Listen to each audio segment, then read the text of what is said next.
আসসালামু আলাইকুম আপুরা ভাইরা, কেমন আছেন? আশা করি আলহামদুলিল্লাহ ভালো। তো আজকে দুপুরে আমি কি রান্না করলাম দেখেন। আজকে দুপুরে রান্না করব সাইফলা মাছ আর লাউয়ের নিরামিষ। তো লাউ একটা ডিম দিয়ে নিরামিষ করবো, অল্প একদম কুচি করা লাউ। তো যারা যারা আমার ভিডিওটা দেখতেছেন বা দেখবেন তারা দয়া করে বলি আমার চ্যানেলটা সাবস্ক্রাইব করে একটা লাইক দিয়ে দিন। মূলত কথা হইল আমার ফুল ভিডিওটা দেখেন, দেখলে আমি কি কি রান্না করি। একটা ভিডিওর ভিতরে আমি 2-3টা তরকারি রান্না করি। তো আজকে মূলত 2টা তরকারি রান্না করেছি। তো অনেক সময় ঘরে কোনো কিছু না থাকলে বা এক জাত তরকারি থাকলে আরেক জাত কীভাবে বানাইবেন ওই ভিডিওগুলো দেখলে আপনারা বুঝতে পারবেন। অল্প কিছু দিয়া অনেক কিছুই পারবেন। তো আমি আজকে মূলত সাইফলা মাছ ভাজি করবো। কড়াইতে তেল দিয়ে গরম করে নিতেছি, মাছ হলুদ মাখায় নিছি, এখন ডালা দিমু। এই যে দেখেন, আর ওইদিকে লাউ কুচি করে কাটছি, নিরামিষ করবো। আজকে বোনের বাড়ি চলে যাব, তো ওই ভিডিওটা আজকে আমি একটু তাড়াতাড়ি সাইডে দিয়ে যেতেছি যেন আবার কালকে আইসা ছাড়তে পারি। তো সবাই দোয়া করবেন যেন আমার ভিডিওগুলো ভালো হয় বা সবাই দেখবেন, আপনারাও দেখবেন, অন্য কারো দেখার সুযোগ করে দিবেন। মূলত এখন আমি মাছটি মিল্লা দিতেছি তেলের মধ্যে। মাছটা একটু বেশি পড়ে গেছে, 2বারে টানাইলে হয়তো সুস্থভাবে সুন্দর করে টানানো যেত, কিন্তু মূলত কথা হলো আমার ঘরে তেল নাই, তেল কম, যার কারণে আমি কারো ঘরে যাই নাই কোনো কিছু আনতে, তেলও আনতে কারো ঘরে যাই নাই। তো যতটুক আছে এটুক দিয়ে আমি রান্না করা কমপ্লিট করবো আর কি। রান্নাটা কমপ্লিট করবো, যতটুক তেল আছে ততটুক দিয়েই। আমি আবার অন্য কারো ঘরে যাইতে বেশি একটা পছন্দ করি না। তো থাকলে নিজের করতেই করি, না থাকলে অন্য কারো করতে আমি আনি না সহজে। তো দেখেন আমি আজকে তেল কম দিয়েই সব কিছু করতেছি। তো মাছ ভাজিটা বসানোর জন্য পেঁয়াজটা হালকা ভাজা হয়েছে, এখন টমেটোগুলা ভাজা নিমু, কাঁচামরিচ দিয়ে দিমু, দিয়া রান্নাটা কমপ্লিট করবো। তো একটা কথা বলি, যারা যারা ভিডিওগুলো দেখেন সবাই দয়া করে একটা লাইক দিন, আর ভিডিওটা ফুল ভিডিও দেখেন। আমার রান্নাগুলো কেমন হয় এটা বললেন, যদি ভালো হয় বললেন, ভালো না হলে বললেন। আমি তো আপনাদের ভালো হওয়ার জন্যই, আপনাদের দেখানোর জন্যই করি। তো লাউটা একবারে কষি, মানে কি বলবো, পরশুদিন বের হয়েছে, আজকে কাটছি, একেবারে কষি লাউ। তো দেখেন লাউগুলো আমি ছোটো ছোটো টুকরো করে কাটে নিছি। কাটার পরে এখন মশলাগুলো লাল হইতেছে, মশলা ভাজা হইলে তারপরে মনে করেন যে মশলা দিয়া লাউটা মাছ ভাজিটা করে নেব। মাছ ভাজিটা করার পরে লাউ রান্না করবো। তো যারা যারা ভিডিও দেখেন তারা প্লিজ দয়া করে অন্য কারো দেখার সুযোগ করে দেবেন, আর আমার রান্নাগুলো কেমন হয় সেটা জানায়েন।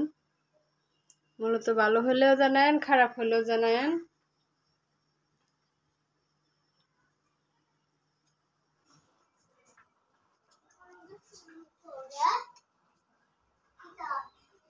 তো মূলত দেখেন আমি মশলাগুলো দিয়ে দিতেছি মাছ ভাজার জন্য, মরিচ, হলুদ, ধনিয়ার গুঁড়া, লবণ এগুলা দিয়ে এখন আমি এটা লাইরা বগলায় উঠলে তারপরে মাছগুলা দিয়ে দিব।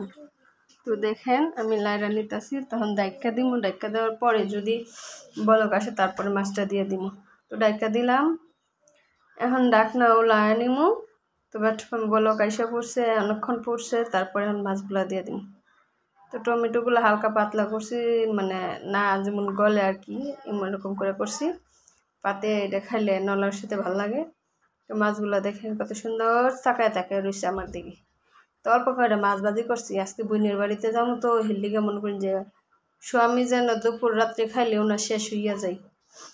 বেশি দিন থাকলে বা সকালবেলায় উনি খাইতো না, বাইশ জিনিস আবার উনি খাওয়া পছন্দ করে না, যার কারণে অল্প করে ওনারা রান্না করে দিয়ে দিতেছি।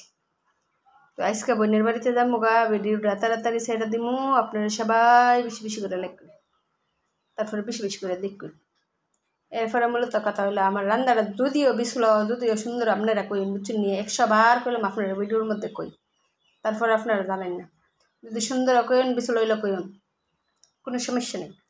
আর কত হলো দেন, এই যে আমার মাছ ভাজি হইয়া গেছে, এরপরে এখন আমি লাউয়ের তরকারি বসানোর জন্য রেডি হইয়া গেছি। তো এই পাতিলি মনে করেন যে তেল যতটুকু ছিল ফুচ্চা দিছি, ফুচ্চা দিয়া পেঁয়াজটা দিয়ে এখন কড়াইটা ডেকচিটা বসাই দিছি। টুকু সরি আমার আছে না মাঝে মধ্যে কথা বলে দেখা কত লোকে সারাদিন যে ফিরফির করে বাচ্চাদের সাথে এমন করে যে ভিডিওর মধ্যে তাই এসে পড়ে তো আমার পেঁয়াজটা লাল হওয়ার পরে টমেটো দিয়ে দিছি দিয়া কাঁচামরিচ দিয়ে দিচ্ছি লাইরা লুইরা এরপরে মনে করি যায় নিচের দিকে ইয়ে করতে করতে এদিক দিয়ে আমার বাজা হয়ে যাবো এরপরে আমি লামাই নিব আর এই জল দিয়ে দিব তো জল দিয়ে মশলা দিয়ে লাউটা দিয়ে দিব তো দেখেন বাজা পড়াই হয়ে গেছে এখন আমি পানি দিয়ে দিব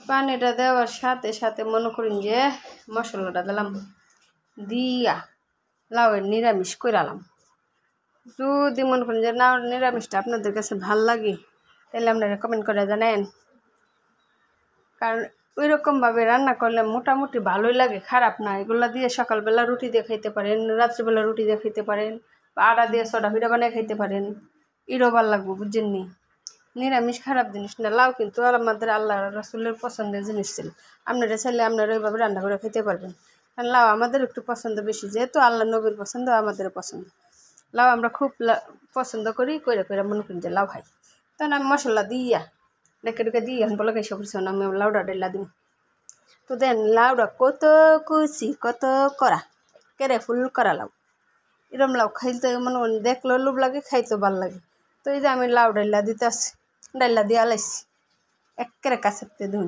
এখন আমি লাউটা দিয়া দিছি এখন লাড়া দিয়ে নিব লাড়া দিয়ে ডাক্কা দিব লাউর পানি দিয়ে লাউ সিদ্ধ হইব যে জলদি সেটাই চলবো এই যে দেখেন লাউ লাড়া দেওয়ার আগেই মনে করেন যে সিদ্ধ হয়ে গেছে ডাক্কা দিছি একেবারে সিদ্ধ হইয়া হিফার হয়ে গেছে তো আমি একটা উড়ায় দেখতেছি সিদ্ধ হয়েছে কিনা একেবারে মোমের মতো সিদ্ধ হয়ে গেছে তো এটারে আরেকটু ফুটাই এই যে ডিমটা ভাঙ্গা দিতেছি ডিমটা ভাঙ্গা লাইরা তো ডিম ভেঙে দিয়ে এখন আমি লাইরা নিতেছি ভালো করে লাইরা লইয়া মনে করেন যে আমার তরকারি প্রায় হয়ে গেছে তো দেখেন লাড়তেছি লাউটা কেটে গুলে গেছে তো ডিমটা মিশানোর জন্য আমি লাড়তেছি আর এমনি তো এটা গুলে মজা বেশি তো এটা দিয়ে আটা রুটি দিয়ে খাইতে অনেক মজা আর আমি ধনিয়া পাতা দিয়ে দিছি আমার তরকারি প্রায় হয়ে গেছে আর নামানোর পর্যায়ে শেষ আমার মেয়েরা কান্না করতেছে মাইন্ড করবেন না তো আমার ভিডিওগুলা দেখেন তো এই যে আমার রান্না কমপ্লিট দেখেন আমার লাউ তরকারিটা কত সুন্দর হয়েছে নিরামিষটা অনেক সুন্দর হয়েছে নিরামিষ এই নিরামিষ দিয়ে ভাত খাইলে অনেক ভালো লাগে দেখেন চেপলা মাছটা বাজি কত সুন্দর হয়েছে বাজিটা একেবারে লোভনীয় হয়েছে এরকম বাজি দিয়া গরম ভাত দিয়া খাইলে অনেক মজা লাগবে এই মাছগুলো আমার হাজবেন্ডের অনেক পছন্দের মাছ এই কারণে ওনার জন্য চেপলা মাছ কয়েকটা করে ভাজি করতে হয় 1 কেজি আনলে মনে করেন যে 6 দিন নেই অল্প অল্প করে উনি মাছটি খায় বেশি আর কি পছন্দ করে বেশি তাই ওনার জন্য রাখি তো ভালো থাকবেন সুস্থ থাকবেন আমার ভিডিওগুলো সবাই বেশি বেশি করে দেখবেন আর বেশি বেশি করে লাইক সাবস্ক্রাইব করবেন অন্য কাউরে দেখার সুযোগ করে দিবেন সুস্থ থাকবেন ভালো থাকবেন আল্লাহ হাফেজ।